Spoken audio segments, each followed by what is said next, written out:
Today we are going to study about ankylosing spondylitis. Spondyloarthropathy. The term spondyloarthropathy is an inflammatory joint disorder. It is also called as spondyloarthritis. Genetically, these spondyloarthropathies or spondyloarthritis, they are associated with a gene called as HLA-B27. These spondyloarthropathies, they are characterized by enthesitis and synovitis. Plus, they are negative for rheumatoid factor.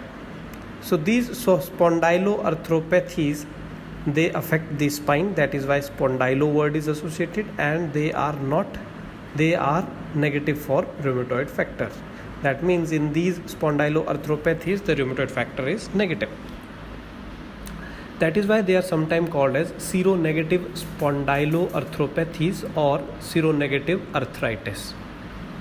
Seropositive arthritis is rheumatoid arthritis, whereas seronegative spondyloarthropathies or seronegative simply arthritis are these. The mnemonic for this is PEAR, PEAR. P for psoriatic arthropathy, that means the arthropathies, the joint problems which we see in psoriasis. Enteropathic arthritis, that means the joint problem, the arthritis which we see in some enteropathic conditions like inflammatory bowel disease. Then ankylosing spondylitis, which we are going to study, and reactive arthritis and Retter's syndrome. Ankylosing spondylitis is also called as Mary-Strumpel disease or Bechetros disease.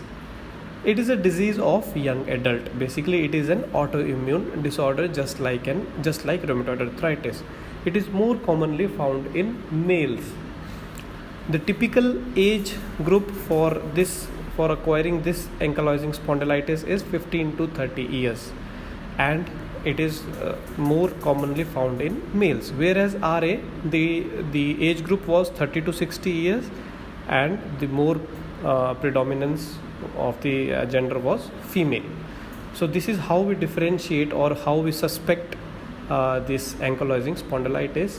An adult male of 15 to 30 years complaining of low back pain for a very long time, the first diagnosis could be ankylosing spondylitis. So what happens in this disease, ankylosing spondylitis? As we can understand that spondy means pertaining to spine and itis means inflammation, and ankylosing means fusing. So fusion of the spine takes place, that means the vertebral bodies, they fuse with each other. The most common joint to involve are two, sacroiliac joint and the lumbar spine joint. So these sacroiliac joint, in these sacroiliac joint, there is some synovitis, because there is synovial joint in this sacroiliac joint, and later on the cartilage destruction starts place and bony erosions start taking place. The fibrosis is followed by bony ankylosis. The cartilage destruction leads to fibrosis, and this fibrosis is ultimately covered by, or ultimately it is completed by the fusion of the vertebral bones. The ossification, that means the ligament, the anterior longitudinal ligament, that is the ligament which runs anterior to the vertebrae, they also become ossified, they become calcified, and there is hardening of those ligaments. So our normal spine at the lumbar region, it looks like this. So this is intervertebral disc and this is vertebral body. The vertebrae are fused together with each other, or vertebrae are having a synovial joint here, which is the facet joint. You can see here this facet joint, or also called as zygapophyseal joint, the joint with two vertebrae with the superior articular facet and the inferior articular facet. Right, so these inflammation in these joints, the synovial joint and this solid joint, the inflammation starts taking place, and there is formation of osteophytes in this region. These osteophytes, the bony protuberances at the anterior side of the vertebra, they fuse with each other, and these vertebrae, the anterior side, it fuses with each other, and also the joints here, the vertebral joints, they also fuse with each other. As a result, the spine become fused. So you can see more clearly here, this is the normal spine, and this is how the inflammation starts taking place in the Z joint or the facet joints and in the vertebral bodies. And as a result, there is ankylosis. That means there is fusion of these joints. These joints also fuse with each other, and these joints also fuse with each other. So when there is fusion of these intervertebral joints, then person will not be able to stand erect. There will be stooping of the posture. The posture will shift to forward side. So ultimately the person will have a permanent posture like this. So what is the pathophysiology? Almost same as that of rheumatoid arthritis. Genetic and some environmental factors like smoking, alcohol, these play an important role in the activation of certain genes. When these genes are activated, then the body starts taking self-antigens, and those self-antigens behave as autoantigen and mounts an immune response by producing certain cytokines. TNF alpha and IL-1 are the main, which causes inflammation of the joints, right? Not just the joints, but the structures which are associated with joints like ligaments and tendons, which leads to the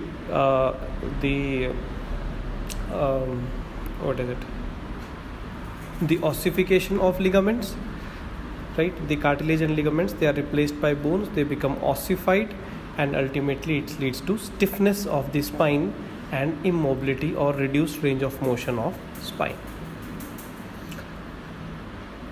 So the joints which are commonly involved are, you can see here, sacroiliac joint is the joint which is almost in every case it is affected, right? Sacroiliac joint, the sacrum and the ilium, it makes a joint here, sacroiliac joint.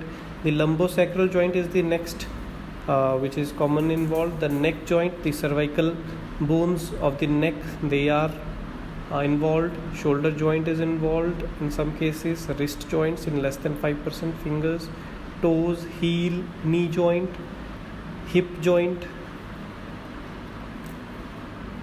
So what are the clinical features?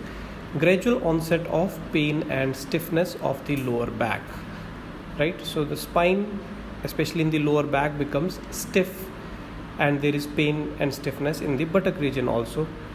So initially the stiffness is noticed after a period of rest, right? After a person has rested well enough, for example in the morning after waking up, and it improves with movement or exercise. Pain is worst at night and at early morning, because that is the resting time, and it generally awakens the patient from sleep. Pain and stiffness is relieved after doing regular work or exercise. Pain in heel, pubic symphysis, manubrium or costosternal joints are common. Occasional involvement of peripheral joints like shoulder, hip and knee are also seen. Loss of lumbar lordosis is eminent, and range of motion as well. Chest pain due to enthesitis because of the inflammation at the costochondral junction.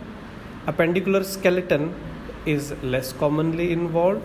This ankylosing spondylitis is mostly found in axial skeleton. If you see this picture, you can see that the most commonly joints which are involved are sacroiliac joint, lumbosacral joint and neck joint, and this head and the skull and the lumbar spine and the ribs, they constitute of axial skeleton. So axial skeleton is most commonly involved, appendicular skeleton is less commonly involved. The hips, the knees, the shoulders, they are less commonly involved. Enthesitis, that is inflammation of the ligaments or the tendons, it leads to various tendinitis problems like Achilles tendinitis or plantar fasciitis.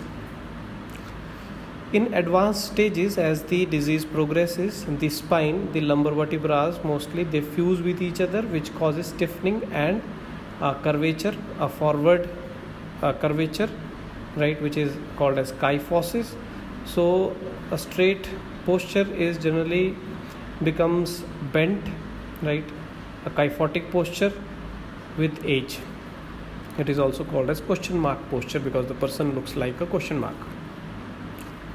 Enthesitis, these are the points where the enthesitis could be found. For example, the costochondral junction, the junction of the vertebrae with the sternum, right, and the plantar fasciitis at the heel are another examples.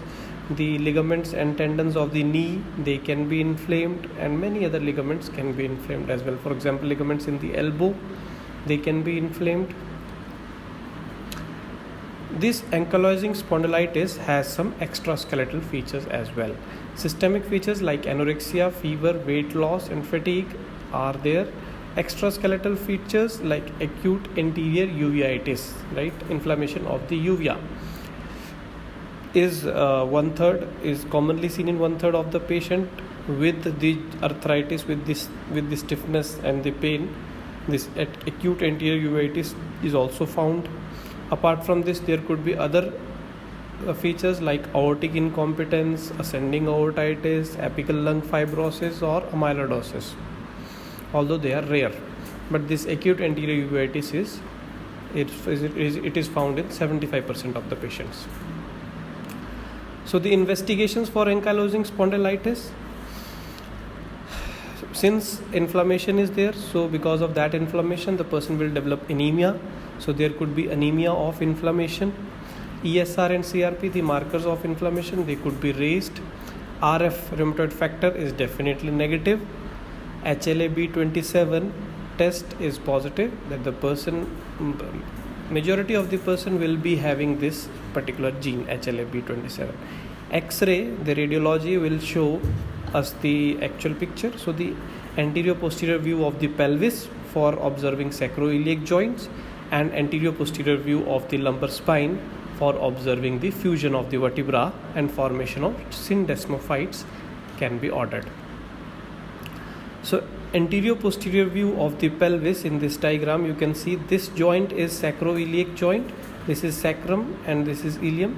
So this ilium of the pelvis bone, so this is sacroiliac joint, and you can see this joint is having little inflammation, which is evident by the sclerosis here, right, the bone has become dense here, right, because of the inflammation. Bone sclerosis is taking place, or you can say subchondral sclerosis is taking place. This sclerosis can be seen, and sacroiliitis is diagnosed, which is because of the ankylosing spondylitis, right. Second, the lumbar vertebra, the lateral view, you can see these osteophytes have grown, and these osteophytes are joining to each other, right. So these joining osteophytes are called, or joined osteophytes of two vertebral bodies are called as syndesmophytes. So this syndesmophyte is seen.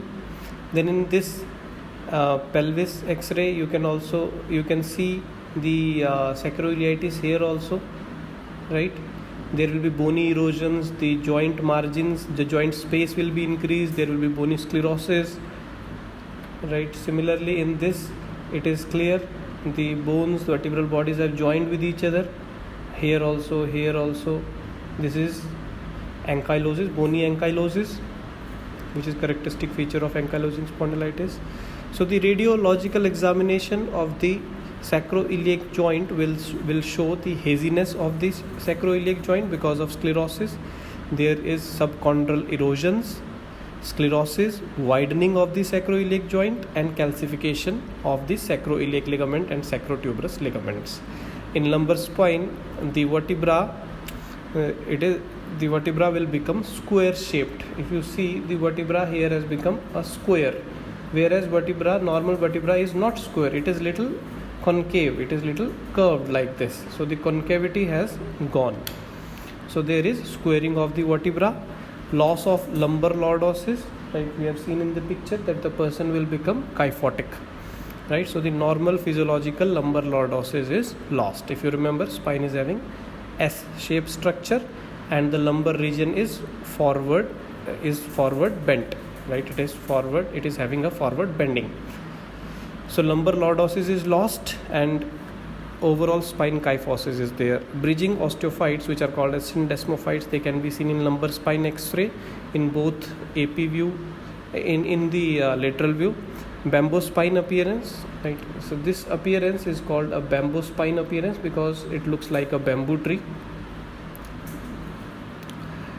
So physical examination can also diagnose this because there is no very much specific test for diagnosing ankylosing spondylitis. So sacroiliac joint can be tested by these tests. For example, sacroiliac compression by compressing the sacroiliac joint, Jensen's test, right? Straight leg raising test, pump handle test. We will talk about these tests in practical classes. Cervical spine can be tested by Fletcher test. Thoracic spine can be tested by the chest expansion if it is less than 5 cm. Lumbar spine, Schauber's test, very important, Schauber's test. So this is how a Jensen's test is done. One leg is folded and is compressed to the chest, other leg is kept down the table. If there is pain in the back region, this test is positive. Similarly, pump handle test. One second, excuse me.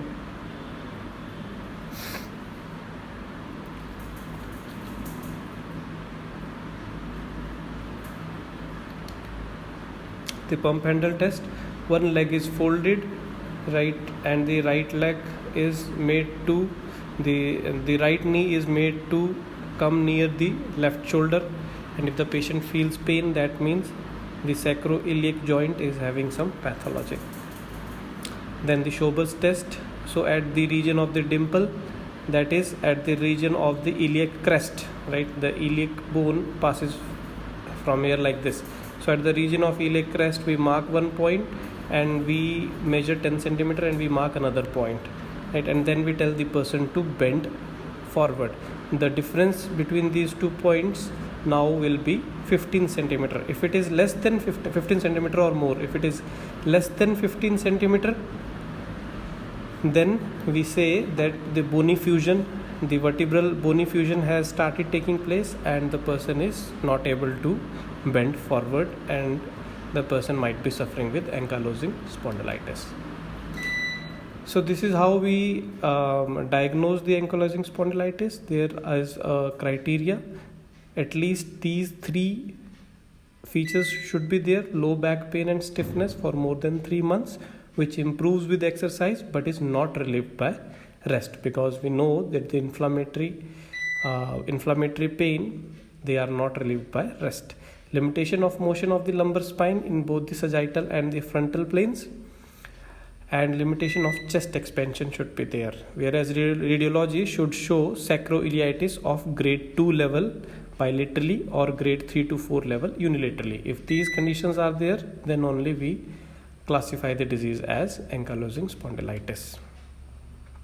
So in this X-ray, you can clearly see the sclerosis, and the joint space is also widened up, right? The joint space has widened up, joint space has become more here, right? Here also it is more. So sclerosis, joint space widening, this is sacroiliitis. So keep studying.